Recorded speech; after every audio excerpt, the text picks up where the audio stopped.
আসসালামু আলাইকুম ওয়া রাহমাতুল্লাহ।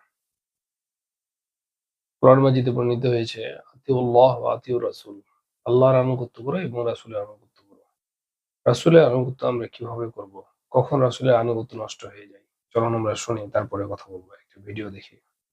এই হুজুরের সাথে কিছুদিন আগে সাক্ষাৎ, আমাকে উনি বললেন, আপনি কি আহলে হাদিস? আমি বললাম, আহলে হাদিস মানে? উনি আমাকে এভাবে নামাজ পড়তে দেখে অনেকগুলো প্রশ্ন করলেন। তা আমি বললাম, উনি আমাকে বলছে, আপনি এভাবে নামাজ পড়লেন, আপনার হুজুররাও কেমনে পড়েন? বললাম যে আমার হুজুর এভাবে পড়ে। তো সমস্যাটা কোথায়? তো উনি বললেন যে না, এরকম তো আমরা কখনো দেখি না ভাই, সেই গল্প বলছি না। তখন ওনাকে বললাম, আপনি পড়াশোনা কোথায় করেছেন? বলছে বাংলাদেশের সবচেয়ে বড় মাদ্রাসা হাটহাজারীতে, ওখান থেকে তো আমরা ফারিক করেছি। আমি বললাম আচ্ছা ঠিক আছে, তাহলে তো আপনাকে বোঝানো সহজ হবে ইনশাআল্লাহ। বলেন জি বলেন। আমি বললাম, মিশরের বুখারি থেকে দলিল দিব না, সৌদির প্রিন্ট থেকে দলিল দিব না, কাতার, লেবানন, জর্ডানের প্রিন্ট থেকে দলিল দিব না। দিল্লি বলবেন যে এরা লামা সাবি বা এরা আহলে হাদিস, ওখানে এরা জালিয়াতি করছে।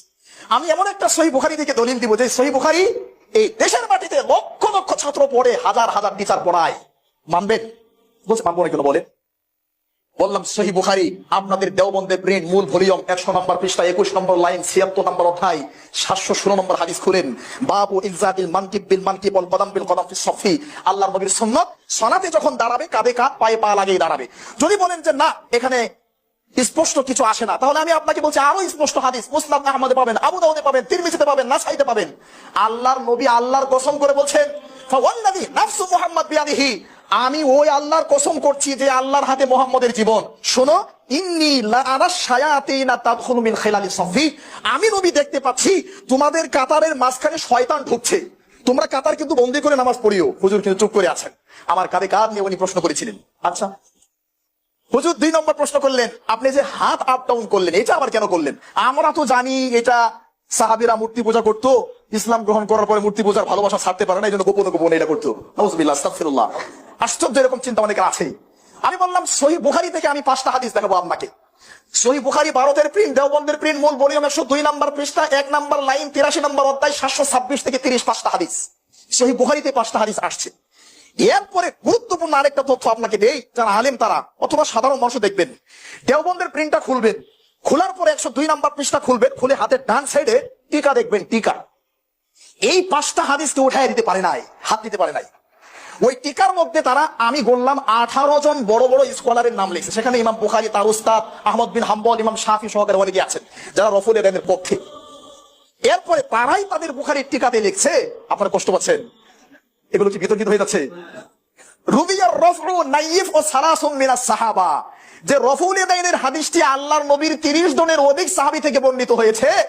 লাকিন ইনদা আবি হানিফা ওয়া আসহাবিহি লা ইয়ারফাউ ইয়াদাইহি ইল্লা ফি তাকবীরাতিল উলা, কিন্তু ইমাম আবু হানিফা এবং তার শাগিরদেরা একবারের বেশি করে না, তাই আমরা করতে পারছি না, দুঃখিত। কি বুঝলেন? 5টা হাদিস এখনো জ্বলন্ত জীবিত আছে সহিহ বুখারীতে।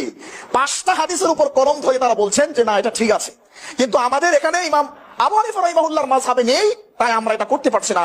আই এম সরি, নাউজুবিল্লাহ, আস্তাগফিরুল্লাহ। চলেন এভাবে হাত ধরা, বললাম এভাবে হাত ধরা হাদিস সহিহ বুখারী আপনাদের দেওবন্দের প্রিন্ট, মূল ভলিউম 102 নম্বর পৃষ্ঠা, 19 নম্বর লাইন, 87 নম্বর অধ্যায়, 731 নম্বর হাদিস খুলেন। এরপর যদি বলেন যে সরাসরি বুকের উপর, সহিহ বুখারী তার সেটা বুকের উপরও না, নাভির নিচেও না, এভাবে সরাসরি বুকের উপর হাদিস যদি পেতে চান প্রিয় ভাই, তাহলে আবু দাউদ দেওবন্দের প্রিন্ট, মূল ভলিউম 110 নম্বর পৃষ্ঠা, 3 নম্বর লাইন খুলেন, 759 নম্বর হাদিস। অবশ্যই ওই হাদিসটা আপনাদের কিতাব থেকে উঠায় দেওয়া হয়েছে, পরে বলছি ওটা। মুখে হাত ধরা হাদিসের কথা বললাম, রফুল এদানের কথা বললাম, কাঁধে কাঁধ পায়ে পা লাগানোর কথা বললাম, জোরে আমিন বলার কথা বললাম। শুনেন, সহিহ বুখারী দেওবন্দের প্রিন্ট, মূল ভলিউম 108 নম্বর পৃষ্ঠা, 6 নম্বর লাইন, 113 নম্বর অধ্যায়, 774 নম্বর হাদিস। এবার হুজুর বলছে সবই তো ঠিক আছে, কিন্তু আমাদের মাযহাবে যে নাই। আল্লাহর সাক্ষী রেখে আল্লাহর নামে কসম করে বলছি, হুজুর আমরা এই কথাই বলছি, সবই তো ঠিক আছে, কিন্তু আমাদের মাযহাবে যে নাই।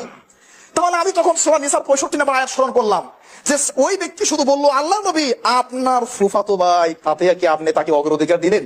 আর এই কথাতে যদি এই আয়াত নাজিল হয়, আল্লাহ নিজের নামের কসম করে বলছি তারা ইমানদার হতে পারবে না, তাহলে এই মৌলবী ইমানদার হয় কি করে, যে মৌলবী বলে সবই ঠিক আছে কিন্তু আমাদের মাযহাবে নাই। তাহলে দেখলেন যে আল্লাহর এবং আল্লাহর রাসূলের আনুগত্য কিভাবে করবেন আপনি। যদি হাদিস স্পষ্ট থাকার পরও যদি কেউ মেনে নিতে না পারে, যে আমল না করে, বিভিন্ন অজুহাত দেয়, তাহলে তো আনুগত্য হলো না ভাই, তাই না?